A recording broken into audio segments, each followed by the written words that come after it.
Hello everyone and welcome to today's video. I do want to talk about how I try to deal with hustle culture, heal from it, or just deal with growing up in a society where work is, I think, overvalued in some ways. I think most of us know this pressure to work hard, to prove ourselves, to be allowed to live a happy life, or to make it worse on me sometimes. I am now a content creator, influencer, YouTuber, however you want to call it. But I studied social work, and there I at least had like a purpose, or I thought like, that's work that needs to be done. I'm giving something to society, but now I'm living kind of off advertisement. And yes, that's like oversimplified, but that doesn't sound good to me.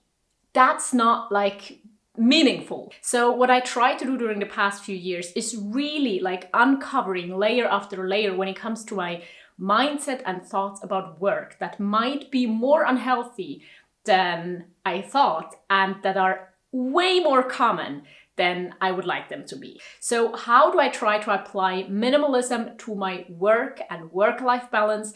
How do I try to change my mindset around working to be able to actually live a happy life, to be able to work productively while not burning myself out or working for the sake of being productive without an actual positive outcome?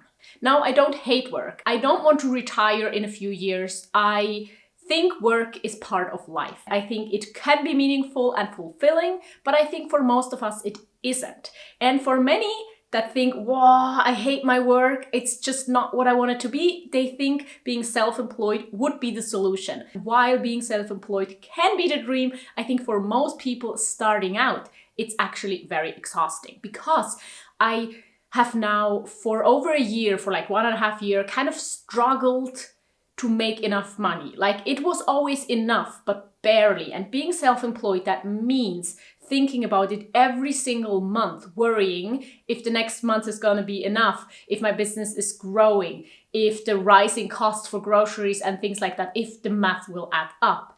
And I am responsible. There's no one I can blame. There's no safe paycheck. There's no not even a partner, because my partner is building his own business and trying to be self-employed. So we are both kind of in the same boat in not the best way at some times. I still choose this, being self-employed, over working a 9 to 5, but I just want to say that it's not always easy, and it doesn't mean that, I'm living the dream already and work only a few hours a week while getting a lot of money. So here are my 5 lessons that I learned and things that I want to apply to my work-life balance to make sure that I can actually have a fulfilled work life and life in general. So the first one is I want to stop glorifying being busy, because I think being busy does not mean good work. Just being occupied with doing things for work does not mean that there's an actual outcome. It does not mean that you get any closer to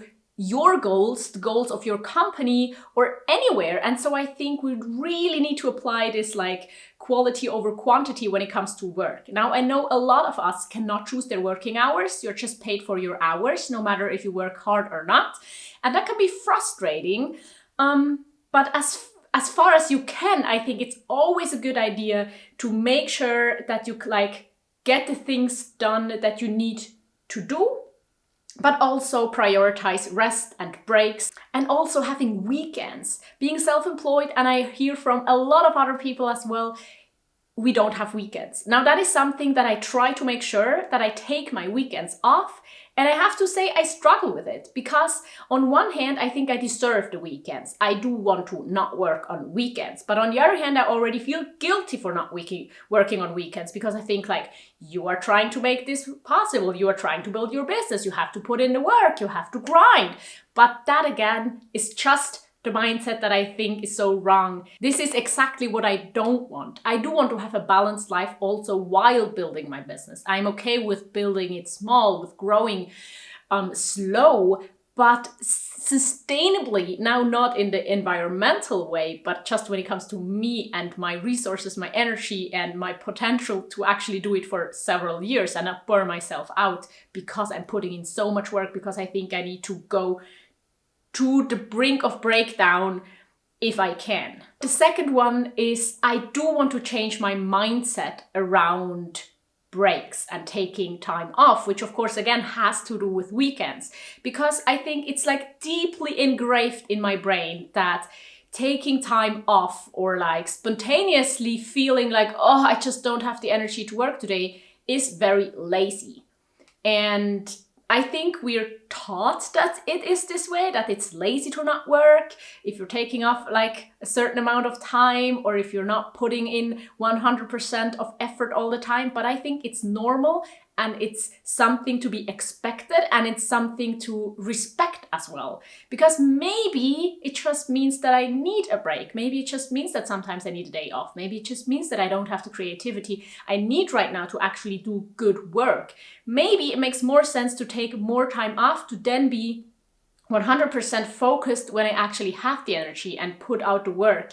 And, you know, maybe resting just makes sense. Don't you agree?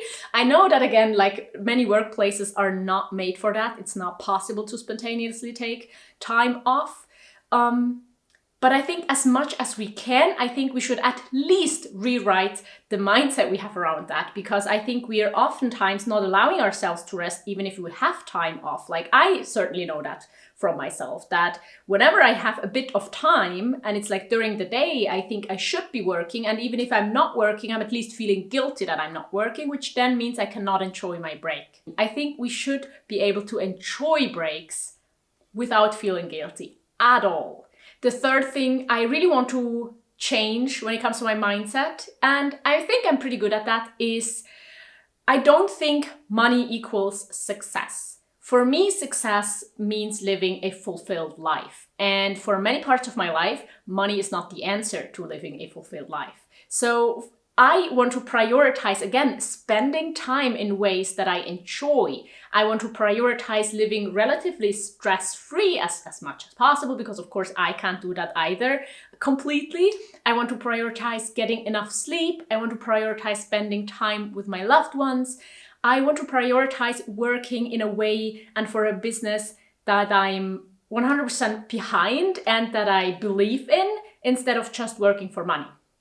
Again, if you're self-employed, you have more control over that, but also more responsibility and more risk. If you're working 9 to 5 for somebody else, you do not have that much control over. But as far as you can, I think it makes sense to try to work for things you believe in and not just for the money. And on the other hand, taking away that solution that money seems to be, because money is not the solution to everything. Now, I do want to say I'm privileged, I make enough to live off, and that's not the case for everybody. And money is very, very important as long as you need like enough money to get by, to pay your bills. But above that, I really don't think that money is the answer to living a fulfilled life. So for myself, I do not want to prioritize money as a measurement of success, but how fulfilled and balanced and happy I am with my work-life balance, my work in general, and my life in general. And then another thing that I think is really important when it comes to like minimalism and work-life balance and being happy with how we work is, if you need less, you have more. So for me, that means I can only actually be self-employed because I live a minimalist lifestyle also when it comes to spending. I could not afford like a huge house while being self-employed. I could not afford to live in Switzerland, for example, while having this job with this income that I have at the moment or for the past year. And so I think we, again, here need to prioritize. And if we can really prioritize what's important to us and leave out the rest, because if we need less, we could maybe work less, even if you're not self-employed, even if you're working a 9 to 5 part-time job, full-time job, whatever, it could be possible that when you really assess your lifestyle and try to figure out what you need, that you can change your job for one that you need to work less hours, do something that's more fulfilling, just reduce the hours, to have more of your life. Because when you need less money, maybe you can also work less, at least of the things you don't enjoy, to spend more of the time doing the things you really enjoy. Again, I know that's not possible for everybody. There are enough people that try to make a living working multiple jobs, and that's like a joke, because there's no way you could like work less and have more because you don't have enough. But for some of us it's possible, and so I think we should consider that. And then the fifth thing I learned, and I think that is really, really important, is that I just don't want to glorify hustle culture. I don't want to glorify all these, look, I could do it, you can do it too. Just quit your 9 to 5, become self-employed, start your business. Even though I have my own business, even though I'm talking about being self-employed and being able to choose when to work, which comes with a huge responsibility of trying not to work too much also, or feeling guilty when I'm not working, I do want to say that I think it's very, very important to see that this is a huge privilege and to know that it's not the same for everybody. There are so many people that try to make a living, work so hard, and are never able to do it because they are not that privileged. Not because they're lazy, not because they did something wrong, just because their circumstances are different and they're not given the same chances. I think it's important to me, even though I'm not making that much money, that I'm very intentional where I put it. So whenever I buy something, no matter if it's groceries or if it's clothes or if it's things for my household or subscriptions, I try to make sure to make like the most sustainable choice and most ethical choice possible, because like that, I can make sure that the people that are making my things, the people that are working for the things that I buy, maybe have the possibility to earn a living wage, at least have better conditions, and can value their time as well and have a work-life balance for their own. And so I think that is very important, and I'm not a fan of just trying to be so frugal that other people suffer from me not wanting to spend money. If you are struggling to pay your bills, that does not apply to you, but for everybody that has enough money, I think it's responsible and just the right thing to do to also think about how you spend this money. And if your work-life balance is important to you, I think it's also important to make sure that the people that work for the things that we buy can value their time and work-life balance as well. So to sum it up, I do want to say that you are worth living and being happy no matter if you're productive or not. I think that's just a wrong belief that we need to be productive all the time and that is where our worth is coming from. I do want for everybody to be able to kind of decide for their own what they're doing with their time and to work in a job that is at least somewhat fulfilling and pays the bills. I think that's not reality for everybody. And in my position, I'm just surprised again and again that even though I have all the power, limited by that I need to make enough money so I cannot just work 5 hours a week, I still even blame myself. I make it harder for myself because I think I'm too lazy, not productive enough, I could do a more meaningful job, things like that. And I don't think that's necessary. I don't think that helps anybody. So I want to encourage me and you to be grateful for your person, to work with yourself and not against yourself.